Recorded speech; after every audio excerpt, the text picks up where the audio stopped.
মা শুনুন না। হ্যাঁ বলছি, আপনার ছেলে বাজার থেকে একটা এঁচড় নিয়ে এসেছে, কিন্তু কিভাবে কাটতে হয় আমি জানি না। আপনি একটু চলুন না, কিভাবে কাটতে হয় আমাকে একটু শিখিয়ে দেবেন। হ্যাঁ ভগবান, তুমি এত বড় ধেরে একটা মেয়ে, সামান্য এঁচড় তুমি কাটতে পারো না? তা কি জন্য তোমার বাবা মা সাত তাড়াতাড়ি তোমার বিয়ে দিয়ে দিয়েছে? হ্যাঁ, একটা কাজ শিখতে পারোনি? আমার মেয়েকে আমি সবকিছু শিখিয়ে পড়িয়ে তারপর শ্বশুর বাড়িতে পাঠিয়েছি, যাতে শ্বশুর বাড়ির লোকজন আমাকে কোনো কথা শোনাতে না পারে। আর তুমি কি শিখেছো? হ্যাঁ ঠিক আছে মা, যাচ্ছি। হ্যাঁ ওই দেখো, বলতে না বলতে আমার মেয়ে ফোন করেছে। সব কাজ বাজ সেরে তারপর আমাকে ফোন করে। তোমার মতো নাকি মিনিটে মিনিটে বাপের বাড়িতে শুধু ফোন করা? হ্যাঁ মা বল, কেমন আছিস? মা শাশুড়ি শুক্তো রান্না খেতে চেয়েছে, কিভাবে করব বলে দাও। শুক্তো কিভাবে করবি বলে দেবো?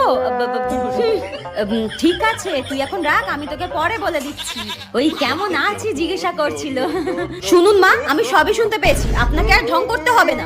বৌমাকে টাইট করতে গিয়ে নিজেই টাইট হয়ে গেলাম।